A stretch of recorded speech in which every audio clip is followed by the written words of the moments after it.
Облыстың бас санитарлық дәрігерінің жаңа қаулысына сәйкес карантин режимі ұзартылды, әрі өзгерістер енгізілді. Өңірлік коммуникациялар қызметінде өткен брифингте осы мәселе төңірегіндегі сауалдарға жауап берілді. Қаулыға енген өзекті өзгерістер туралы келесі бейнематериалда. Жұмыс тобымен келісілген мекемелерден басқа барлық мемлекеттік және жеке кәсіпорындар жұмысын тоқтатады. Сондай-ақ қазір қызмет етіп отырған мекемелер аса маңызсыз жұмысшыларды қашықтан жұмыс істеуге жіберуге міндетті. Ал енді тұрғындарды кімдер жұмыс істей алады деген сауалдың мазалайтыны белгілі.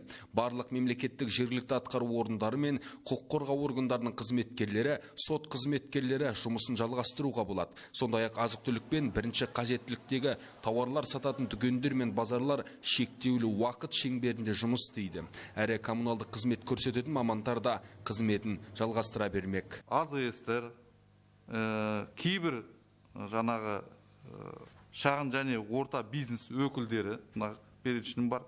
Бұның ішінде айта кету керек, орта шағын бизнес өкілдері бұлар тамақ өндірісіне қатынасы бар, немесе медицина саласына қатынасы бар шағын және орта бизнес өкілдері.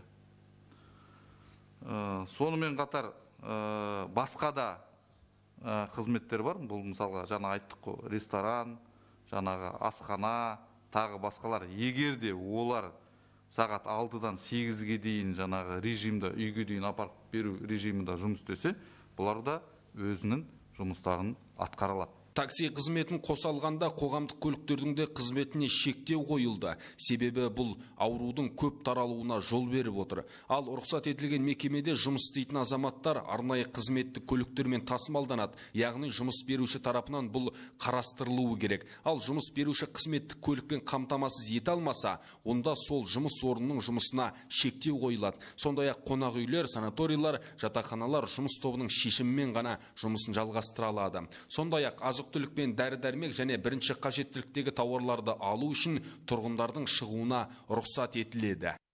Бірақ өзінің тұрғылықты маңайынан. Осыған байланысты, мысалға, кейбірде болады. Мен еркін қалада тұратын едім, привокзальныйда Динадан барып тауар алам деген. Ондай ендігі жерде болмайды.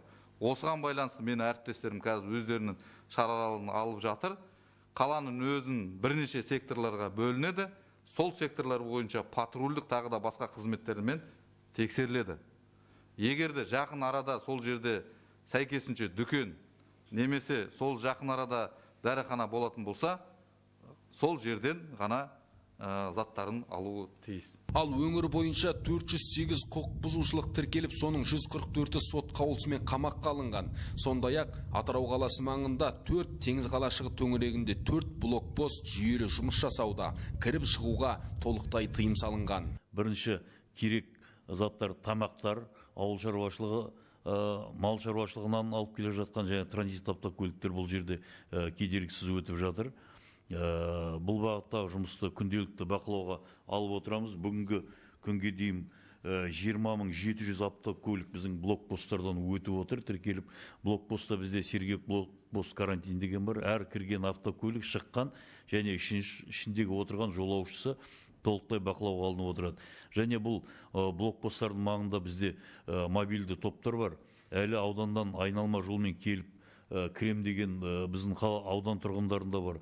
Бұл бағыттағы 27 автокөлікті қазір айналма жолдардан ұстап, бұларға жауапкершілігін қарап, материалдарды сотқа жолдап отырмыз. Бүгінге дейін облыс көлемінде жалған ақпарат таратқан 5 факт тіркеліп отыр. Құқық қорғау органдарының қызметкерлері тұрғындарды ресми ақпаратқа сенуге шақырады. Ал жалған ақпарат таратқандар қылмыстық жауапкершілікке тартылады. Асланбек Шығырып, Атырау телеарнасы.